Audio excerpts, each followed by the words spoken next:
ten tort damy tak na szósteczkę. Z pushinem na 5, na 7. Łapki, no też fajnie, ale na 2. Puchuś. Nie, z SpongeBobem. To jest dla chłopaków. Żabką. No coś ty sobie nie myślicie?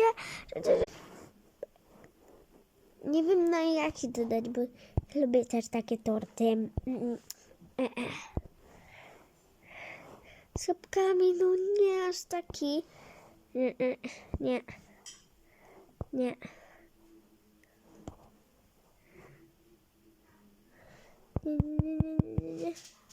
Nie będziemy wam tego już